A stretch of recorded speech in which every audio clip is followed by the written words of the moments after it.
اینک از محترم جاوید رسولی رئیس عمومی اداره ملی احصایه و معلومات دعوت می نمایم تا در مورد موضوعات احصایوی سیستم معلوماتشان را با ما شریک سازند.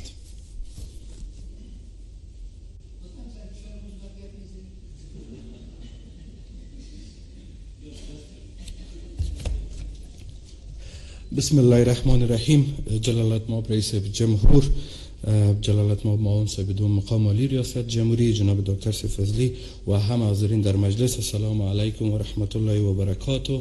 صبح همه بخیر. جناب رئیس جمهور، ما میخواهیم که در قدم نخست همونطور که وزیر صاحب گفت از فشار مثبت تشکری بکنم و همزمان با او از جناب دکتر از جناب دکتر فضلی که با محوریت از اینا ما تانستیم که پروسه دیجیتال سازی را در بخش‌های مختلف که شاید سالها وقت میگرفت در کمترین زمان ممکن به مرحله تطبیق ببریم. جناب رئیس جمهور، ما میخوایم معلومات تکنیکی سیستم طوری ارائه بکنم که طبق دیدگاه شما این راه حل یا سلوشن ما end to end است، به این معنا که از راپور حاضری که داخل سیستم میشه، فرمای مخصوص مالی که طی مراحل میشه در سیستم پیرول ادارات و کمیسیون محترم اصلاحات اداری و خدمات ملکی، معلومات فرستاده میشه به یک مدیولی که به نام پیمنت هاب داریم که نزدیک افمس است. معلومات به اوجه فرستاده میشه، از طریق از او به سیستم افمس فرستاده میشه، از طریق سیستم افمس به سیستم ETS در افغانستان بانک فرستاده میشه، از او طریق به سیستم بانک هایی که معاشات پرداخت میکنن و باز از طریق سیستم از اونا به اکانت های تمام مشترکین انتقال پیدا میکنه که خوشبختانه ما صبح امروز رئیس نوع کابل بانک صحبتی که داشتم، تمام معاشات مستقیم تا به چند مرحله دیگه هم در جانب بانک تجارتی که می بود و هم کم شده و در دقایق میتونه که پرداخت صورت بگیره. جناب رئیس جمهور، یکی از مغلق‌ترین اینتگریشن ها است، چرا چند سیستم با پلتفرم و تکنولوژی مختلف با هم وصل شده. سیستم کمیسیون اصلاحات اداری ما مکمل سیستم اوپن سورس است، سیستم پیمنت هاب ما یک سلوشن دیگه است و سیستم افمس ما یک شرکت و ETS به می شکل از کابل بانک یا بانک های دیگه از شرکت های خصوصی دیگه خریداری شده و این اینتگریشن ها معمولا مغلق می باشه و زمانگیر می باشه که خوشبختانه این تطبیق شد. جناب رئیس جمهور، به خاطر پایداری از این ما چند پیشنهاد مشخص دارم. اولی که چون پرداخت ها به شکل الکترونیکی میشه، مسئولیت ها تغییر میکنه و به خاطر چون این موضوعات مالی است و فردا به خاطر عادت و مسائل دیگه ما با یک طرز العمل مشخص و تعیین مسئولیت ها مرحله به مرحله برازی ایجاد بکنیم، همونطور که به سیستم ورقی داشتیم.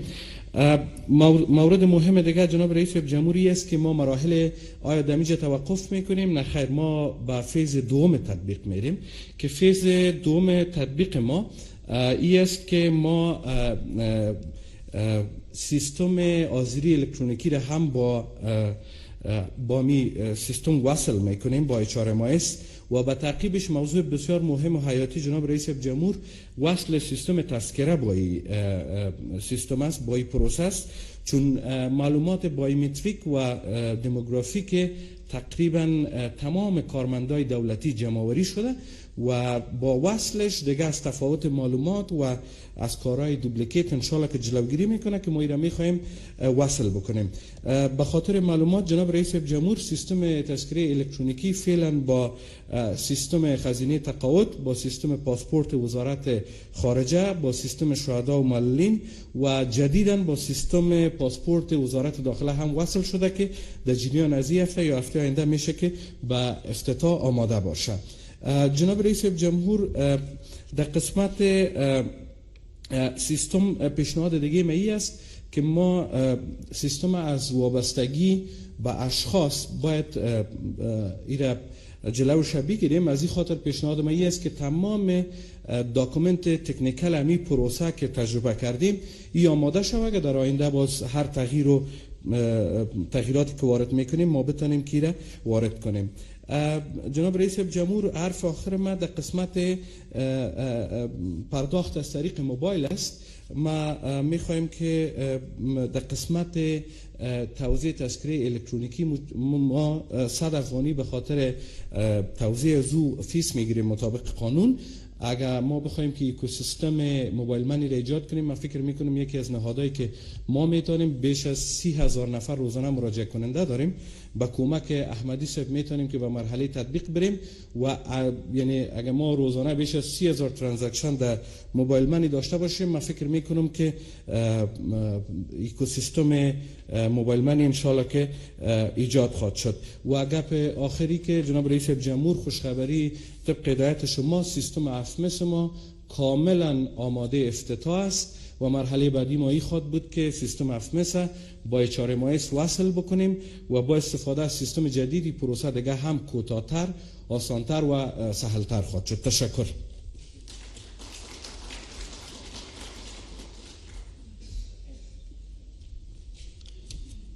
تشکر رسولی صاحب. حال از همکاران فنی دعوت می‌نمایم تا ویدیوی معلوماتی که در خصوص سیستم تهیه شده پخش فرمایند.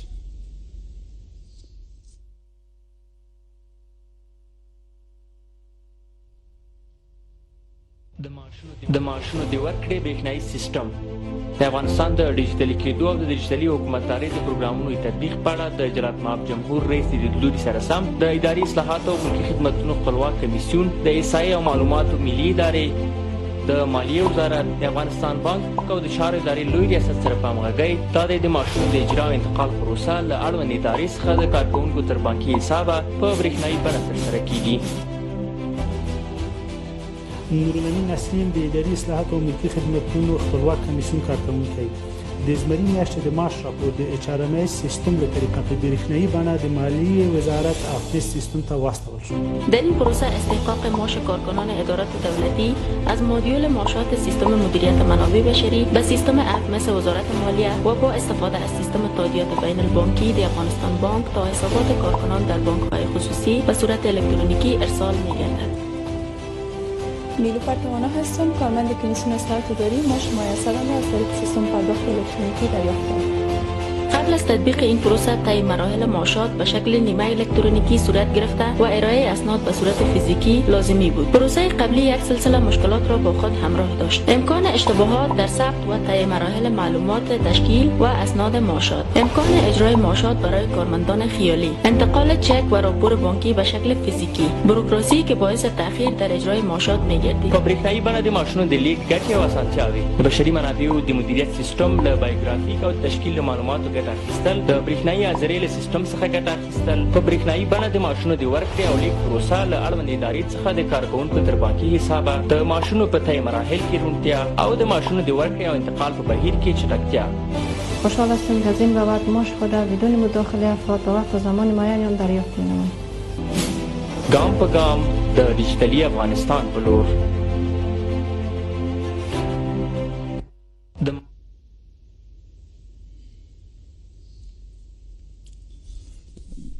تشکر.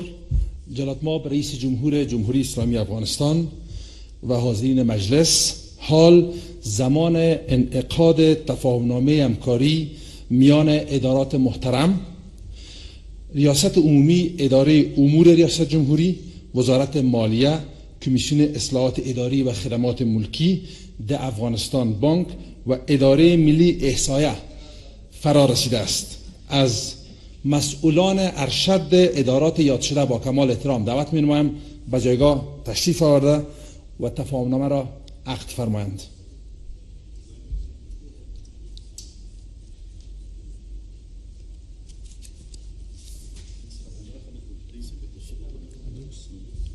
همچنان از جلال مآب رئیس جمهور جمهوری اسلامی افغانستان با کمال احترام دعوت می‌نمایم تا تشریف فرمایند و جلال مآب منصب دوم مقام ریاست جمهوری.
تلویزیون ملی افغانستان نصیب صاحب و امید صاحب و هم خانم گود از بانک جهانی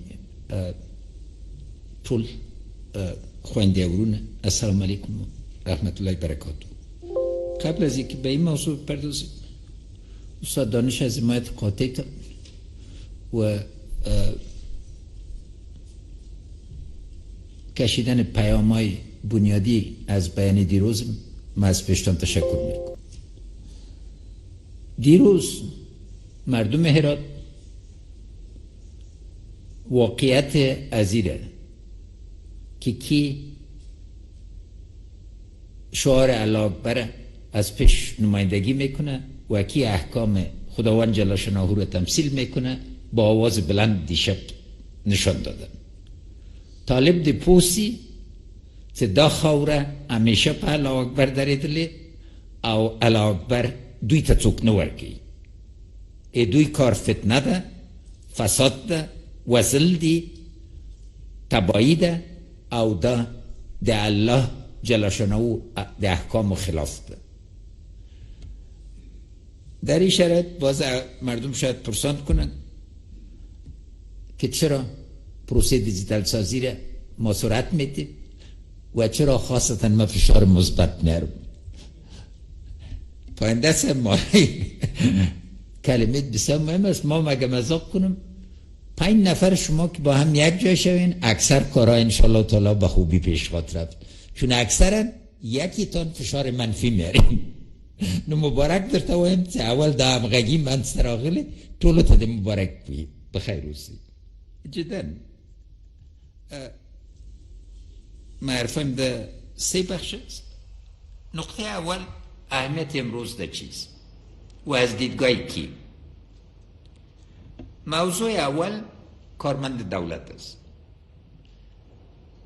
چی اعضای قوای پر افتخار امنیتی و دفاعی ما، چی کارمندای ملکی ما، چی اعضای شرکت های دولتی، تمام همکارای ما در سکتور خصوصی با دولت سر و کار داره.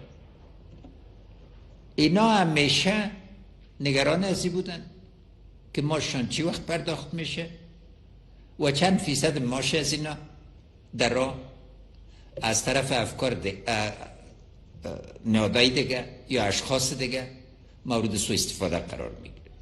امروز تمام کارمندای دولت برشان اطمینان داده میتونیم که بعد از انشالله تعالی با تطبیق از اقدام بزرگ اینا به صورت یقینی خود فهمیدن که ماشان با وقت داده شده، کاملا داده شده و اختیار ماشان بین از اینا و ماشان هیچ شخص وسط وجود نداره.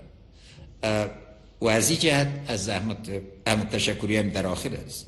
دوم خانواده‌ای خاصتا قوای امنیتی و دفاعی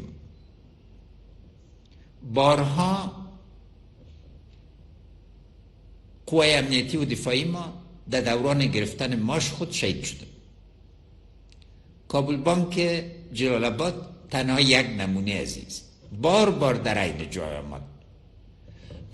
در اکثر قلوردوهای ما، در اکثر قماندانهای امنی ما، ریاستهای مدیریتهای امنیتی ما شعب بانک ها وجود نداشت و از این جهت رفت آمد از اینا یک قیمت بسیار بزرگ بود.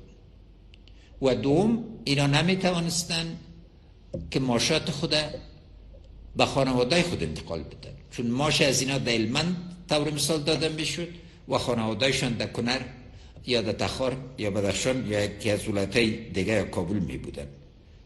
با این وسیله خانواده با ارتباط یک تلفن که با اینترنت بسته نیست و تنها به سادگی با دایل کردن یک کد، چند نمره و فشار دادن یک دکمه راه حل پیدا میشه. ایره ما به تمام خانواده تبریک میگم، مخصوصا زنای افغان. خودتان در جای یک زن افغان قرار بتین که ماش که خانواده را بدنان بده، 5 اولاد 6 اولاد خوشو مادر دگاه و نمیفهمه که چی داره چی وقت برش میرسه امروز زن افغان قادر به این خواهد شد که یک پلانگذاری واضح بودجه خانوادگی را به صورت مرتب داشته باشه و به شفافیت. و خواهش ما میست که خاصتا مسئولین قوای امنیتی و دفاعی ما بعد از تمام قهرمانای ما در صفوف امنیت یک سند واضح بگیرن که اگر مریض شدید میشن یا شهید میشن وارثشان کیست، که تمام این مشکلات پرداخت ها به صورت یک دفعی حل شود و مردم بفهمن که حق به اقدار میرسه. زن افغان، زنای شهدای قهرمان ما قیمت بسیار بالا را از خاطر ابهام و عدم شفافیت دادن، چون مردا میاین میگن ما از اینا نمایندگی میکنیم، از 20 یا 30 یا 40 خانواده، باز در ترتیب از این مشکل، در توضیح از این مشکلات زیاد است. نکته سوم در اهمیت امروزی است که شرکت های تلفن، بانک ها و شرکت های پرداخت کل از این در یک نظام واحد یا در یک اقلیم جمع میشه. این موجب سرعت حرکت میشه، چون هر خانواده که قبلا مجبور به قرض بود حالا میتونه به صورت واضح پرداخت کنه و یه حرکت سرتاسری رو به وجود میاره. پول که همیشه مورد دزبرد قرار میگرفت یا انتقال پول به یک مشکل عمده بود، جناب سعید صاحب همکارایشون در این مصروف هستن، حالا ساده میشه. یعنی در حقیقت این سیستم پرداخت جای حواله تاریخی ما را میگیره. سیستم حواله از این خاطر به وجود آمد که پول از نگاه فیزیکی بسیار گرنگ بود و بسیار قیمت. مسئولیت از این قدم بسیار بزرگ است. و نقطه چهارمش سرعت و شفافیت است. قسمه که نادری صاحب گفت بعد از این به سرعت ماشا اجرا میشه، فشار مثبت مثلا وزارت مالیه دوام خواهد کرد که ماشا با وقت اجرا شود. کبیری صاحب و پاینده صاحب حتما زحمت خود دادیم، اگر کدام مشکل بود انشالله تعالی رفع میشه. رسولی صاحب فشار مخ سر شما هنوز 1-2 سال دیگه داری، اینا مشکل اساسی را از شانه خود رفع کردن تا تذکره کل مردم افغانستان تذکره برقی مردم افغانستان تکمیل نکرده باشه، فشار مثبت سر دوام میکنه دیگه. حالی که اصطلاح را رواج کردین انشالله تعالی ما از بهش استفاده میکنیم. در این وقت اجازه است که بگم پاینده صاحب فشار منفی شما به حد زیاد است. فشارهای منفی شماست که موجب فشارهای مثبت من میشه دیگه. یک تعادل بکار است جناب استاد که انشالله تعالی میشه. قسمت پیام دوم درباره مالکیت و ابتکار است. من امروز همه مردم افغانستان تبریکی میتونم که مالکیت روند دیجیتال سازی را افغانا به دوش خود گرفتن. یعنی مبالغه نخواد بود. همکار گرامی ما از بانک جهانی تشریف دارن، میلیاردها دلار در بخش سرمایه‌گذاری بین‌المللی سر سیستم‌های الکترونیکی ضایع شد و یک وزارت قبل از این قادر نشد که یک سیستم را به وجود بیاره که یک بخش دیگه وزارت صحبت داشته باشه. مثالش خود وزارت محترم مالیه است که افمس با خزائن و پرداخت‌ها ارتباط نداشت. وزارت محترم معارف که تعداد مکاتب، تعداد معلمین، پرداخت معاشات، سیستم‌های بگاه، و در وزارت محترم داخله 17 سیستم موازی وجود داشت. در وزارت دفاع و داخله هم از این. بنابراین امروز این مالکیت پروسه دیجیتال سازی را و استفاده از سیستم‌های باز یا اوپن سورس ما به همه تبریک میگم. از اون خاطر کلمه انگلیسی را یاد گرفتم که رسولی صاحب یادش خواهد باشه که یکی از همکارای ما بود تا می آخر مدت مسئولیت خود در یک مقام بسیار اعلی فرق اوپن سورس و سافتویر را نفهمید. دیگه همیشه ضرورت عزیز که مردم بفهمن منابع باز مانایشیست که امرش یک فیس نیست، کدا در اختیار تمام مردم قرار میگیره. نمونه بسیار بارز از سیستم اسکایپ است که امروز وسیله ارتباط شده. چند نفر در استونیا تانستن این سیستم عظیم به وجود بیارن، قیمت تلفن تقریبا به صفر برسونن یا نزدیکتر. و دایی مانایش چیست؟ مانایش چیست که نسل نو افغان انشاءالله تعالی به نوشتن پروگرامامه. در گذشته اگر معلومات بایوگرافی افراد را که بر کارها مراجعه میکردن، برتان میگفتن که چند سیستم اینا استعمال کرده میتونن. و هم اکثرش سیستم های بسیار ساده بود، ورد یا اکسل یا دیگر.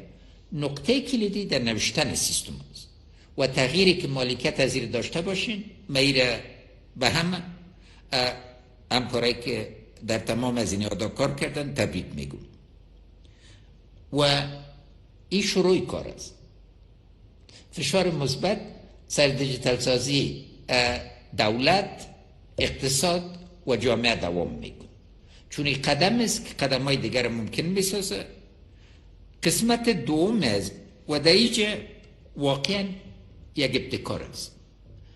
بشر یک مثالش موجود است. یک تجربه بسیار عجیب بود. در حدود 100 دانه تابلت در قریه بشه که یک نفر سواد نداشت از اطفال و مکتب موجود نداشت.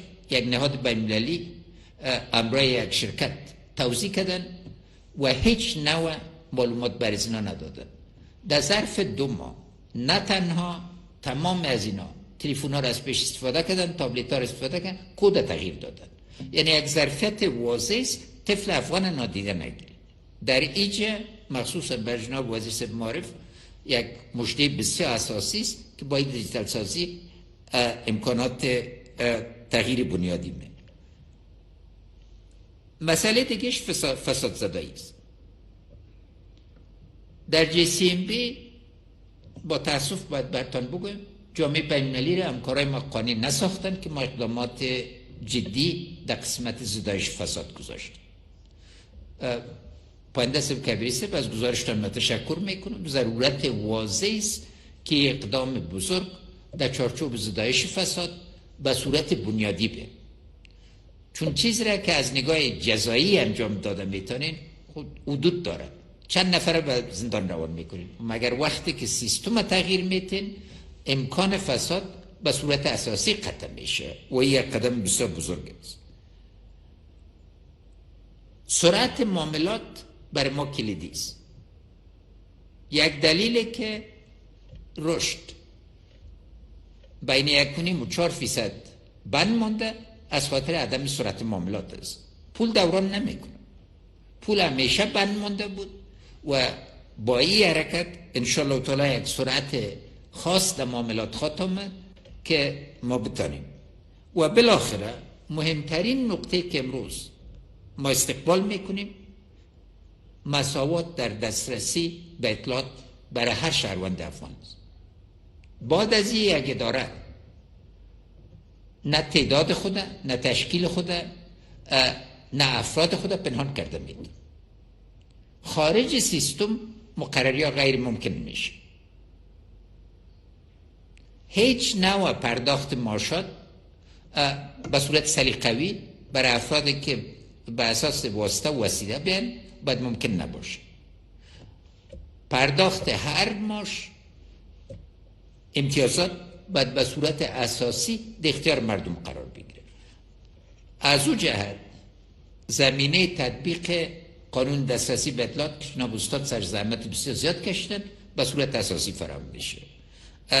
ما خاصتا تشکری میکنم که نقطه آخر مثل که اصلا برای بار اول هم یک شخص مسئول در افغانستان هم تمام مردم افغانستان خود فهمیدن که تعداد کارمندای دولت چند نفر است، بودجه ما چیست، به چی رقم مصرف میشه، تعداد قوای امنیتی و دفاعی ما چند است. چون با این سیستم این ابهامات رفع میشه و یک قدم بسیار بزرگ است. رازم مننت لملای لطول همکاران د اصلاحات و کمیسیون که نادی سه با همکاران دوام ل پاینده سه با همکاران درم ل احمدی سه با همکاران سالورم رسولی سه با همکاران او فضلی سه بتاس او تاس ل همکاران زلل کم من نکو او دیدی پرات منن نی خوای ویله مکس زوانو تکلی تطلو او دا تشکر کلمه رواج سوی و مخکل اغنه تشکر نو بیا خلکو با ویلی سید سب تشکر اخرم یا یا وای بندم نو ولاندیزم داده ستاس طول نادری سب پاینده سب رسولی سب او فضلی سب حق هم کاران تا خاص زحمتونه ویستلی دی تقدیر هم دی معنوی تقدیر او هم دی مادی تقدیر ولاندیزو که دوی ارزیگی پده طول ده احمدی سب نومی واخست ده نورو نمونه وانخستول سول نو ایده بجای چیزی ویم تاسی ولاندیزو که همه از اینا تقدیر شود. از اداره امورم تشکر میکنم چون منبع فشار مثبت من اداره امور شده. کارایی را که شما با فشار منفی میرین باز من مجبور هستم فشار منفی را سر فضلی سه با هم کارایش بیارم تا داخل سه لطاس طول هم کاران من نکن شما نور هم کاران بده برخ کده. مهمترین تشکری من از خاطر عزیز که نال امکان پالیسی سازی تطبیق پالیسی و نظارت پالیسی بر ما آسان میشه. اگر این سیستم وجود می داشت نوع سوء استفاده که از انتهای صورت گرفت غیر ممکن می بود، چون کل معلومات حالا کامپیوتر برتان میده در حالی که هر بار که پیش میریم و در این زمینه خاصتا برای فقیرترین اقشار افغانستان خبر خوش است. به این معنا که بعد از این ما خواهد تانستیم انشالله در ظرف چند ماه آینده برنامه‌ای را بسازیم که کسایی که زیادترین آسیب دیدن مستقیما امرشان کمک شد. چون یک بار تذکره برقی در همه جای وجود داشته باشه از همون خاطر امرای رسولی سه یک ذره مذاق کردم که فشار مانده. تذکره برقی شرط عزیز که یک افغان وجود داره و خواهش مخاصتا عزیز که تنها تمام زنای افغان باید صاحب تذکره برقی باشه. این تذکره هویتشان تثبیت میکنه، افغانیتشان و از همه که زیادتر حقوقشان تثبیت میکنه. شاگردای مکتب سن و اینا چون زمینه ازیره گرفتن ایسایه همیشه قیمتی بود، اما با دیجیتال سازی جمع‌آوری معلومات بزرگ ممکن میشه و به اساس معلومات بزرگ ما میتونیم اقدام کنیم. آسیب دیده به سیلاب، آسیب دیده به خشکسالی غیره و غیره. این انواع کار در این بخش میخوایم که از بانک جهانی از مدیر مسئول بانک جهانی در افغانستان خانم بود تمام همکارایشون و خاصتا از معاون بانک جهانی برای آسیا آقای شیفر ابراز امتنان کنم. اینا شریک بسیار خوب بودن، این کارا را کلتان انجام دادین، اما بانک جهانی در این بخش یک شریک بسیار خوب بوده.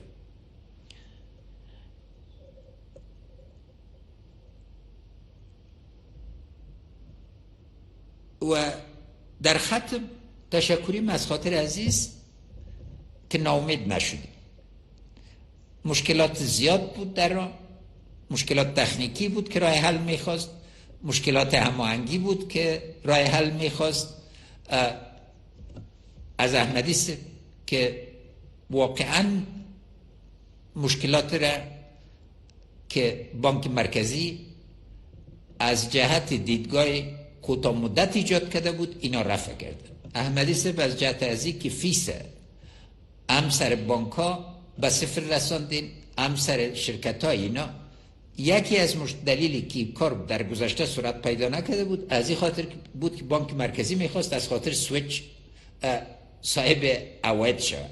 عواید کوچک بانک مرکزی مانع از این شده بود که همه دیگه اقدام کنن. نقطه کلیدی میز هر بار که شما بزرگای از این سکتورهای مهم با هم همکاری کنین، مردم افغانستان نتیجه مثبتش ببینن. موفق باشین، همکاریتان دوام بدین. یاشسن افغانستان، تل دیوی افغانستان، پاینده باد افغانستان.